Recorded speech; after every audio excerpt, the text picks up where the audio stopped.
Saya cerita sedikit tentang sejarah Idul Adha. Dulu ada seorang malaikat yang menjelma sebagai manusia dan beliau ini komunikasi dengan Nabi Ibrahim. Sebelum saya cerita jauh, saya katakan juga saya ingatkan lagi bahwa cara berpikir kita sebagai mukmin itu harus berpikir awal al-khilqah.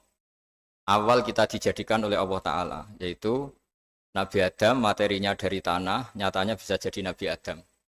Kita dari sperma, nyatanya bisa jadi manusia dengan konstruksi yang sempurna. Dengan cara seperti ini, nanti bayangkan kekuasaan Allah yang tidak terbatas menjadi mudah.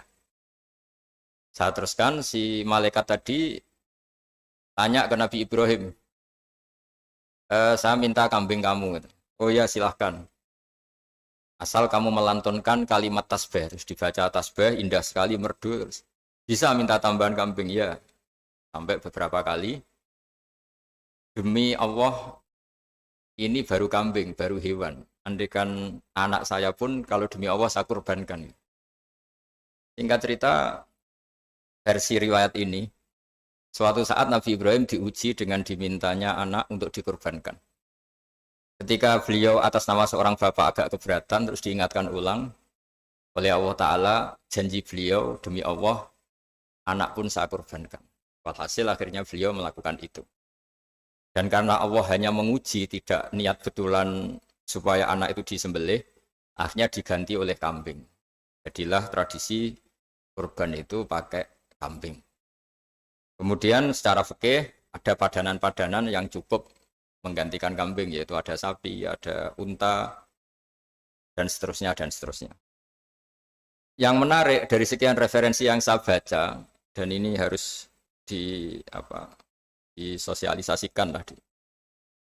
Sebagian versi itu adalah bahwa Nabi Ibrahim ketika diangkat di alam malakut, di alam langit sana, itu ketemu Allah, kemudian Allah tanya, Ibrahim, banyak hamba-hambaku yang durhaka, tidak tahu saya sebagai Tuhannya. Terus kata Ibrahim, usul ya fa'amidhum, bunuh saja ya Allah. Setelah itu tanya lagi, ada yang pezina, ada yang koruptor, ada yang pokoknya dosa-dosa yang buruk sekali.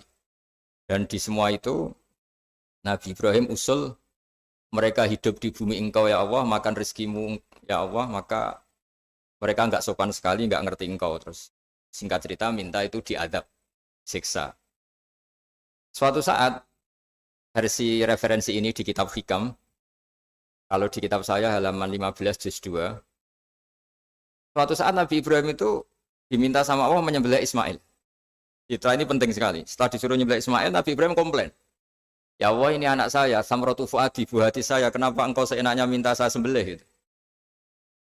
Enggak bisa ya Allah, ini samratu fuadi, buah hati saya. Terus kata Allah, orang-orang yang durhaka yang kamu usulkan supaya saya bunuh itu hamba saya menciptakan mereka, saya mencintai mereka, karena itu ciptaan saya. Anda enak saja usul saya matikan, saya bunuh. Sekarang ketika Anda usul, saya tidak mikir, kenapa ketika saya usul kamu mikir? Terus akhirnya Nabi Ibrahim mau oke ya Allah, terus setelah itu, terus semenjak itu Nabi Ibrahim itu begitu sayang sama hamba-hambanya Allah.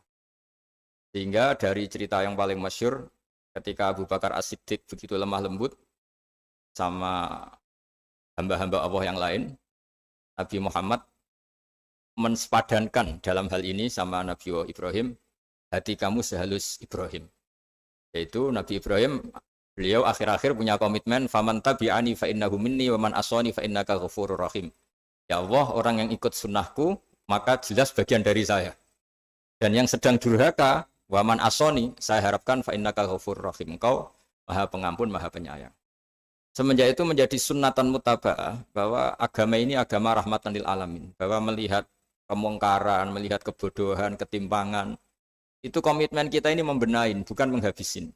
Melihat kesalahan, komitmen kita ini, in uridu ilal islaha mastata'tu. Komitmen kita ini ingin lebih baik, bukan mengacaukan dunia ini. Semenjak itu terus syariat-syariat Islam disebut anit tabi millata Ibrahim Hanifah, bahwa kita mengikuti milahnya Ibrahim. Sebab itu kemudian setelah ini menjadi sunnatan mutaba'ah, bahkan banyak ulama yang berpendapat ketika Rasulullah SAW Mi'raj, Itu dari sekian Nabi Ulul Azmi yang nggak ketemu itu Nabi Nuh. Nabi Nuh alaihissalam, padahal termasuk Nabi Ulul Azmi. Itu banyak yang menganalisis karena Nabi Nuh itu pernah berdoa, Rabbi la tadhar alal ardi minal kafirina dayaro. Nabi Nuh adalah Nabi yang pernah coro Jawa masuk no kaumnya, mendoakan buruk sama kaumnya. Dan itu tidak manhaj, tidak metode yang Nabi Muhammad disuruh ikut metode itu. Tapi Nabi disuruh ikut manhaj atau pola sosiologi, pola dakwah atau pola sosial yang harus mengikuti Nabi Ibrahim anitabi millata Ibrahim hanifa. Nabi Ibrahim itu orang yang sangat lemah lembut, yang ngendikan faman tabi'ani fa innahu minni wa man asani fa innaka ghafurur rahim. Sebab itu teman-teman yang di Kanada, yang di mana-mana, kita ngikuti status ilmu hakikat. Di ilmu manusia, negara ini milik Kanada, milik Amerika, milik Eropa misalnya, atau milik mana sajalah. Tapi di status ilmu hakikat, semua itu milik Allah. Sehingga di antara ciri khas Islam adalah kalau dulu agama-agama lain harus salat di tempat peribadatan mereka. Islam mengatakan ju'ilat lanal ardu kulluha masjidan. Semua bumi Allah itu masjid tempat sujud. Sehingga orang Islam fa'enama adrokatuh sholat, kamu kapan saja ketemu waktu sholat, ya sholat. Semua bumi Allah itu tempat sujud. Sehingga suatu saat sahabat yang biasa siaha, biasa hidup di perantauan, Nabi memberi nasihat, al-bilad biladullah wal ibad ibadullah fahaitsuma asabta khairan fa'akim. Semua negara itu milik Allah, semua hamba dimanapun juga hamba Allah. Kamu di mana saja mendapatkan kebaikan, ya silahkan berdomisili di situ. Saya pernah di Korea, itu asik karena itu yang orang-orang katanya teman-teman. Saya ini di rumah itu enggak kiai, Gus. Sering di sawah, sering di Tegal. Gara-gara di Korea jadi mufti gitu. Karena enggak ada kiainya gitu. Jadi orang-orang yang enggak jadi kiai di Jawa, mungkin kalau di luar Jawa atau di luar Indonesia malah jadi kiai gitu. Artinya gini, pentingnya jadi kiai bukan menjadi gagah, itu enggak, tapi begini. Dulu bawaannya rakyat itu kan kalau ke masjid komplain, ada masjid bocor, kayak ada keran yang kurang baik. Tapi kalau sudah jadi kiai itu tahu rasanya. Betapa nata masjid itu susah, ngelola masjid itu susah, nyari imam itu juga susah, melanggengkan jamaah juga susah. Jadi pentingnya jadi kiai itu bukan gagah-gagahan jadi imam, tapi bertanggung jawab atas proses yang berjalan. Jika dulu di antara nasihat bapak saya, bapak itu termasuk orang yang nggak suka sama orang tawadhu, orang yang sopan. Dulu saya juga iskal itu janggal. Kata bapak, wong tawadhu itu apik, orang sopan itu baik. Tapi biasanya itu cara orang menghindari tanggung jawab. Disuruh jadi kiai nggak mau. Tapi kalau ada kiai salah komplain itu. Disuruh jadi menteri nggak mau, kalau ada menteri salah komplain itu. Disuruh jadi apa nggak mau. Kesannya tawadhu, tapi sebenarnya hanya menghindari tanggung jawab. Disuruh pidato nggak mau, disuruh jadi MC nggak mau. Tapi kalau ada orang salah komplain itu. Jika kata bapak, tawaduk itu baik, asal tawaduk betul. Gitu. Tapi kebanyakan enggak, tawaduk itu menghindari tanggung jawab sambil cari salahnya orang lain. Nah ini yang tawaduk yang akhirnya kurang baik. Nah teruskan, jadi Nabi Ibrahim ini panutan yang luar biasa. Beliau adalah orang yang alami sekian proses sosial, yang akhirnya diakui sebagai Khalilur Rahman, orang yang sangat dicintai Allah Ta'ala. Di antara sebab dicintainya Nabi Ibrahim adalah seperti yang dialami Nabi Adam. Nabi Adam ketika turun di bumi, itu keresahan pertama itu bukan karena kurang makanan atau kurang minuman, itu enggak. Beliau turun di bumi, mendapati bangsa yang lain, kalau dalam kitab disebut Banul Jan. Itu dia janggalnya Masya Allah. Ini orang makhluk-makhluk ini kok enggak kenal sama Allah yang menciptakannya. Kan aneh ya kalau kita hidup di Kanada terus enggak tahu PM-nya siapa, Perdana Menterinya siapa, kita hidup di Indonesia enggak tahu presidennya siapa. Itu kan aneh. Kita hidup di kampung nggak ngerti lurahnya siapa aja aneh. Ini hidup di buminya Allah kok nggak tahu Allah itu siapa. Nggak pernah menyebut Allah. Padahal harusnya yang paling dikenal pertama itu ya zat yang menciptakan kita, menciptakan langit bumi dan sebagainya. Sehingga beliau itu brutu itu komplain. Ya Allah ini nggak fair dunia ini. Engkau yang menciptakan, engkau yang memberi rezeki, kemudian mereka nggak kenal engkau. Ini kata Nabi Adam alaihissalam. Barokahnya komplain itu. Jadi komplain itu yang diridhoi Allah juga banyak. Akhirnya Allah meridhoi Nabi Adam, dosa-dosanya, salahnya itu diampuni. Ya ukuran seorang Nabi, beliau dianggap salah itu diampuni. Karena keresahan beliau itu takut Allah nggak dikenal.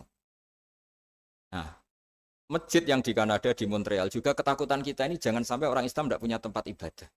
Meskipun setelah punya tempat ibadah, ketakutan kita jangan-jangan ibadahnya tidak sesuai sunnah Rasul. Setelah sesuai sunnah Rasul kita takut lagi, jangan-jangan memaksa sesuai tapi karena ingin benar. Dan setelah ingin benar, takutnya secara tasawuf ngimani kebenaran itu. Bukan ngimani rahmatnya Allah, tapi ngimani kebenaran itu. Akhirnya jadi ujub. Ujub itu bangga amal diterima karena kebaikannya, bukan karena fadlnya Allah, karena anugerah. Nah, ketakutan-ketakutan ini khas orang soleh. Orang soleh itu kalau nggak sholat takut. Setelah sholat takut nggak sesuai syarat rukun. Setelah sesuai semua takut iktimat alal amal. Membanggakan kebenaran. Tapi bukan membanggakan luasnya rahmatnya Allah Ta'ala. Sehingga di luar ilmu fikih ada ilmu namanya ilmu tasawuf. Ilmu yang mengelola hati. Jadi ibarat orang itu kalau yang paling masyhur dalam cerita-cerita orang sufi. Ada orang sudah masuk surga karena tidak pernah dosa sama sekali. Ini cerita-cerita yang melegenda di dunia tasawuf. Tanya Allah, kenapa kamu masuk surga? Karena saya taat terus Allah, nggak pernah maksiat sama engkau. Berapa lama kamu hidup di dunia? 80 tahun. Ya sudah, karena taat kamu 80 tahun, ya surga kamu 80 tahun. Ya komplain, ya Allah katanya surga selamanya. Kenapa ini hanya 80 tahun? Yang selamanya itu rahmat saya. Kalau amal kamu kan terbatas 80 tahun, maka balasannya hanya 80 tahun. Nah semenjak itu beliau sadar, oh ya Allah. Masuk surga itu fadlmu, anugerahmu, amal saya tidak ada bandingannya dengan surgamu. Nah ini jadi sehingga keyakinan ahli sunnah wal jamaah di antara ciri khasnya adalah masuk surga itu karena fadlnya Allah, karena anugerahnya Allah. Maksudnya itu oke, kita amal, tapi amal kita tetap terbatas. Tidak memberi kontribusi pada kerajaan Allah, pada kedikjayaan Allah sebagai Tuhan. Yang tidak terbatas adalah fadlnya Allah Subhanahu wa Ta'ala. Keresahan-keresahan ini kemudian yang diwariskan oleh para nabi ke ulama-ulama. Di keresahannya ulama itu mirip-mirip keresahan nabi. Nabi dulu itu sampai dakwah, sampai sosialisasi kebenaran itu takut Allah itu la yuzkaru fi mulki. Allah tidak disebut, tidak menjadi aktor. Kan tidak fair kita misalnya nempat di negara orang terus nggak tahu duta besarnya siapa, terus kalau ngurus paspor di mana, ngurus visa di mana. Ini sama. Kita hambanya Allah tapi nggak pernah ngurus status kehambaannya. Harusnya kita ngurus status kehambaan kita. Dengan sholat berarti kehambaan kita hidup. Dengan baca tasbih berarti kehambaan kita hidup. Makanya dalam sebuah ayat disebutkan masuk surga itu gampang. Yang susah itu kamu masuk status kehambaan itu. Makanya disebut ya aja Tuhan nafsul mutmainnah irji'i ila rabbiki radiyatan mardiyah. Pertama apa? Fadkhuli fi ibadi. Kamu harus masuk status sebagai hambaku dulu. Baru wadkhuli jannati. Baru kamu masuk surga. Jadi orang boleh nikmati fasilitas negara lain kalau visa paspornya disahkan. Orang boleh masuk surga kalau status kehambaannya disahkan oleh Allah Subhanahu wa Ta'ala. Nah, lalu status kehambaan itu dimulai dari mana? Secara fisik kita sujud. Anggota tubuh yang begitu terhormat, namanya kepala, kita tundukkan kepada Allah Ta'ala. Hati kita, akal kita yang ingin menguasai dunia, misalnya, ambisi itu kita kalahkan untuk hanya tunduk kepada aturan-aturan Allah Subhanahu wa Ta'ala. Kekhawatiran kita akan menghadapi alam akhirat, nah ini yang penting. Nanti setelah kita mati kayak apa, jadi debu, jadi tanah, lalu bangkit kita gimana? Sebagaimana mukadimah saya, ingatlah an-nas atil ula. Ingatlah penciptaan pertama, bahwa Allah punya reputasi menciptakan Nabi Adam dari tanah, dan di tubuh Nabi Adam itu tersimpan calon generasi berikutnya ila yaumil qiyamah. Kayak apa susahnya bikin Nabi Adam kalau andikan kita boleh berpikir. Bikin satu master manusia yang akan melahirkan manusia seluruh dunia. Ibaratnya chipnya itu sudah ada di punggung Nabi Adam. Dan itu materinya dari tanah. Dengan berpikir gitu, maka ketika kita meninggal, sudah jadi tanah, kembali lagi jadi manusia adalah hal yang mudah. Karena Allah punya reputasi menciptakan manusia super, yaitu Nabi Adam dari tanah. Jika setiap kali kita iskal janggal terhadap kekuasaan Allah, kata Allah Ta'ala, Qul yuhihal ladzi ansha'aha awwala marrah.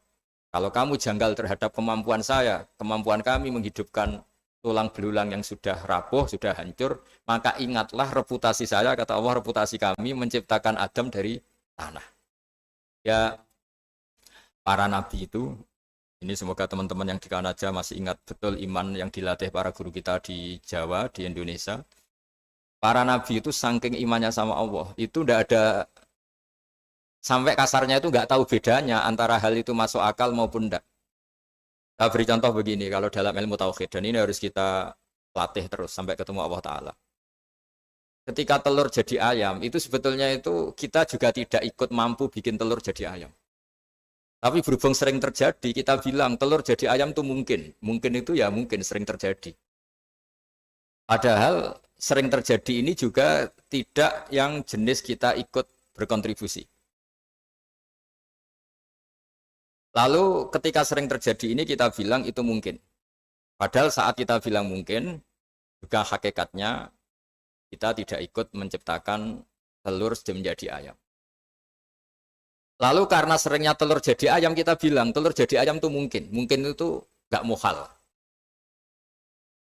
Begitu juga bebijian, nanti jadi pohon besar yang rindang, yang berbuah kita katakan mungkin. Kenapa kita katakan mungkin? Karena itu sering terjadi. Oh kita pun tidak ikut menciptakan biji jadi pohon besar, telur jadi ayam. Artinya apa? Zaman sesuatu itu sering terjadi, kita pun sebetulnya tidak pernah ikut menciptakan. Hanya menyaksikan sering, terus kita bilang itu mungkin. Tapi kita tidak beri kontribusi sama sekali. Semua itu karena kudrohnya Allah, kemampuan Allah. Lalu ketika ada orang yang bilang, batu ini bisa melahirkan unta. Kita bilang, mohal, batu itu tidak mungkin melahirkan unta. Tapi kalau seorang nabi itu nggak tahu bedanya antara batu melahirkan unta dengan indukan unta melahirkan unta. Karena nabi-nabi itu makomnya sudah sangat tinggi. Ketika unta induk melahirkan unta juga tidak atas kemampuan unta induk. Unta induk tidak punya kemampuan menciptakan unta. Juga karena kudrohnya Allah Ta'ala. Sehingga kalau batu mengeluarkan unta juga mungkin kalau Allah menghendaki. Hingga ketika Nabi Soleh diminta kaumnya, apa bukti engkau Nabi? Tunjukkan ayat kalau engkau Nabi. Yang kamu minta apa? Seekor unta keluar dari batu besar ini. Nabi Soleh dengan entengnya berdoa sama Allah dan keluarlah unta keluar dari batu. Nah itu makom yang paling tinggi. Makom paling tinggi itu kita mendudukkan Allah sebagai zat yang tidak terbatas kudrohnya. Hingga para nabi itu terus punya mukjizat. Nah mukjizat itu mengingatkan ulang bahwa Allah itu tidak terbatas kemampuannya. Bagaimana unta keluar dari batu besar zaman Nabi Soleh, zaman Nabi Muhammad air keluar dari jemarinya Rasulullah SAW. Nabi Ibrahim dibakar tidak mempan, tetap sehat, tetap bugar. Karena semua ini sebagai bukti bahwa kudrohnya Allah tidak terbatas. Nah, iman-iman seperti ini harus kita jaga. Apapun rasionalitas kita, dan meskipun kita selalu rasional, tetap menyisakan iman bahwa kudroh Allah itu tidak terbatas. Sehingga ketika ada cerita kematian orang soleh itu ditangisi langit dan bumi, kita tidak usah iskal, tidak usah jangkal. Masa bumi bisa menangis? Karena kita yang sekarang bisa nangis adalah materinya dari tanah. Materinya dari bumi. Terus iman ini kita jaga sehingga kalau kita yasinan masih ingat Allah kalau mengingatkan kudrohnya yang tidak terbatas, manusia disuruh ingat qul yuhyihalladzi ansha'aha awwala marrah. Kamu harus ingat bahwa Allah itu yang menghidupkan kamu, menghidupkan semuanya ketika kamu belum menjadi seperti ini. Jadi intinya itu kita ingat meskipun telur itu lazim jadi ayam, tetap tidak karena kudrohnya ayam itu, tapi karena kudrohnya Allah. Indukan unta melahirkan anak unta juga bukan kemampuan indukan unta, karena ini juga makhluk yang lemah, tapi juga kemampuan Allah Subhanahu wa Ta'ala. Jika dengan demikian, kita termasuk hamba Allah sesuai target yang diingatkan Allah.